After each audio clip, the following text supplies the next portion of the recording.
Good morning, folks. Sorry to keep you waiting. There was a couple phone calls.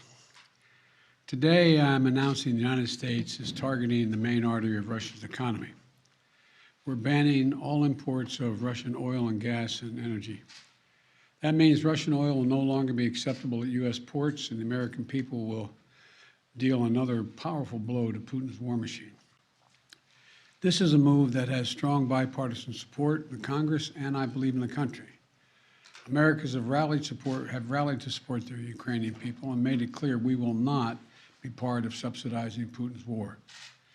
We made this decision in close consultation with our allies and our partners around the world, particularly in Europe, because a united response to Putin's aggression has been my overriding focus, to keep all NATO and all of the EU and our allies totally united. We're moving forward with this ban, understanding that many of our European allies and partners may not be in a position to join us. The United States produces far more oil domestically than all the European countries combined. In fact, we're a net exporter of energy. So we can take this step when others cannot. But we're working closely with Europe and our partners to develop a long-term strategy to reduce their dependence on Russian energy as well. Our teams are actively discussing how to make this happen, and today we remain united. We remain united in our purpose to keep pressure mounting on Putin and his war machine. This is a step that we're taking to inflict further pain on Putin, but there will be cost as well here in the United States. I said I would level with the American people from the beginning, and when I first spoke to this, I said defending freedom is going to cost. It's going to cost us as well in the United States. Republicans and Democrats understand that. Republicans and Democrats alike have been clear that we must do this.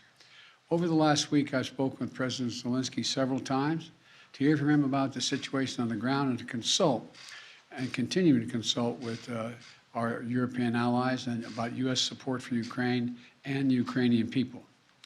Thus far, we've provided more than $1 billion in security assistance to Ukraine. Shipments of defensive weapons are arriving in Ukraine every day from the United States, and we, the United States, are the ones coordinating the delivery of our allies and partners of similar weapons, from Germany to Finland to the Netherlands. We're working that out. We're also providing humanitarian support for the Ukrainian people, both those still in Ukraine and those who have fled safely to a neighboring country. We're working with humanitarian organizations to surge tens of thousands of tons of food, water, and medical supplies into Ukraine, and with more on the way. Over the weekend, I sent Secretary Blinken to visit the border between Poland and Ukraine and to Moldova to see what the situation was firsthand and report back. General Milley, Chairman of the Joint Chiefs of Staff of our Defense Department, was also in Europe, meeting with his counterparts and allies on NATO's eastern flank to reassure them, those countries bordering Russia, NATO countries, that we will keep our NATO commitment, the sacred commitment of Article 5. The Vice President Harris is going to be traveling to meet with our allies in Poland and Romania later this week as well. I've made it clear the United States will share in the responsibility of caring for the refugees so the costs do not fall entirely on the European countries bordering Ukraine. And yesterday I spoke with my counterparts in France, Germany, and the United Kingdom about Russia's escalating violence against Ukraine and the steps that we're going to take together with our allies and partners around the world to respond to this aggression. We are enforcing the most significant package of economic sanctions in history, and it's causing significant damage to Russia's economy. It has caused Russian economy to, frankly, crater. The Russian ruble is now down to 50%, by 50% since Putin's announced his war. 1 ruble is now worth less than 1 American penny. 1 ruble is less than 1 American penny. And preventing Russia's central bank from propping up the ruble and to keep its value up. They're not going to be able to do that now. We cut Russia's largest banks from the international financial system, and it has crippled their ability to do business with the rest of the world.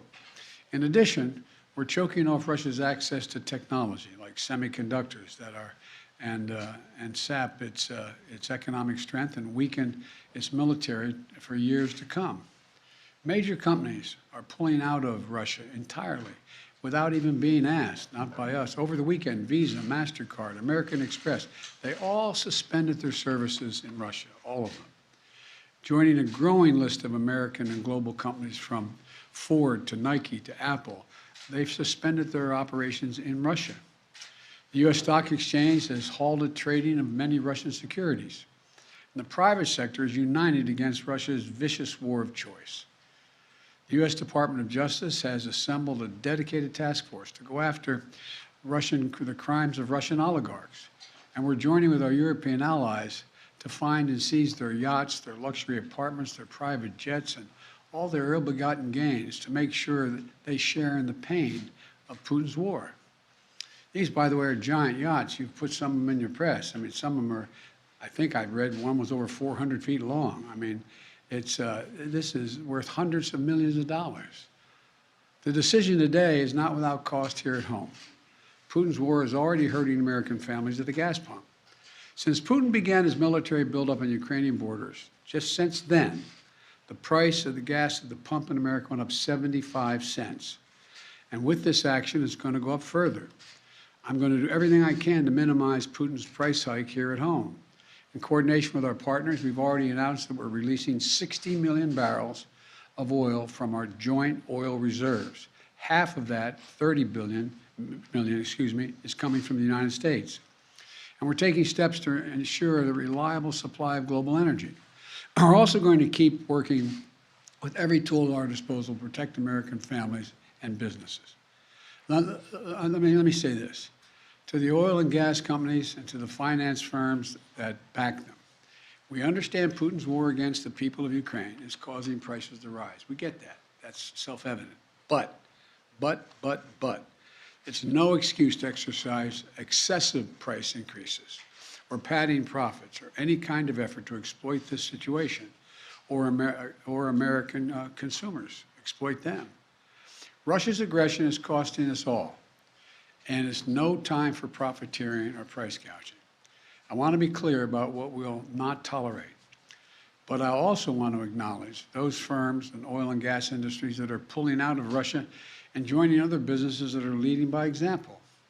This is a time when we have to do our part and make sure we're not taking advantage. Look, let me be clear about two other points. First, it's simply not true that my administration or policies are holding back domestic energy production.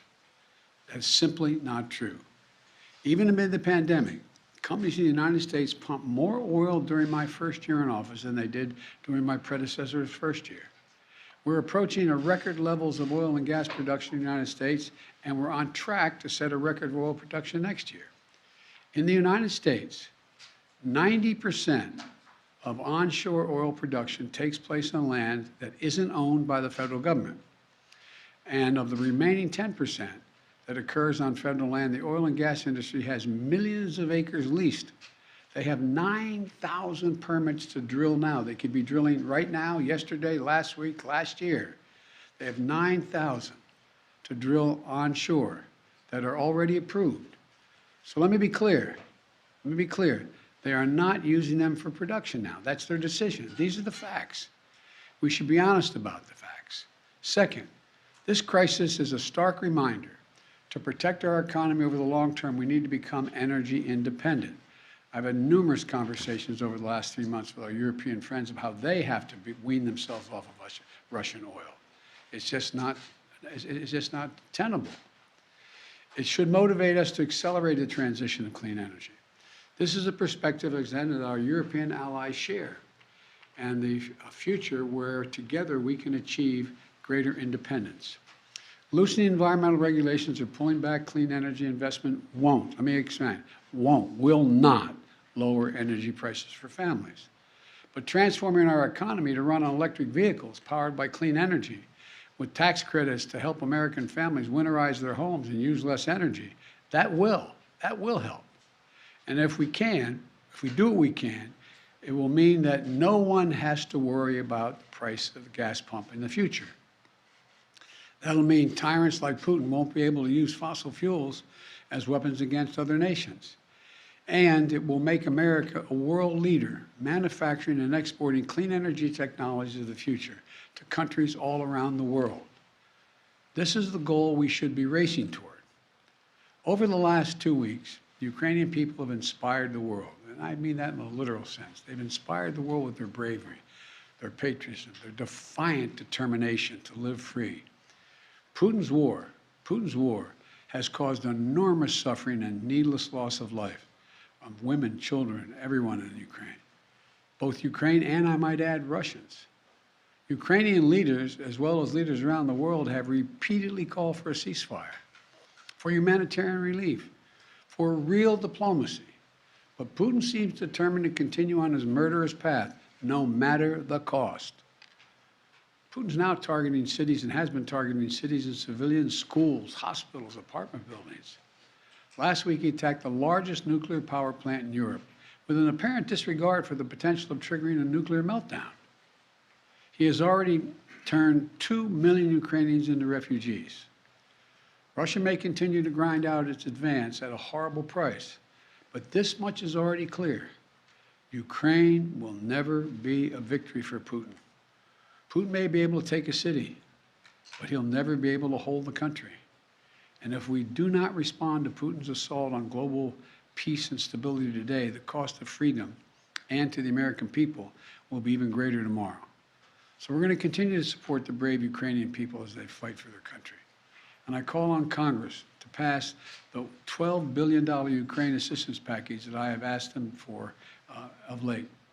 Ukrainian people are demonstrating by their physical courage that they are not about to just let Putin take what he wants.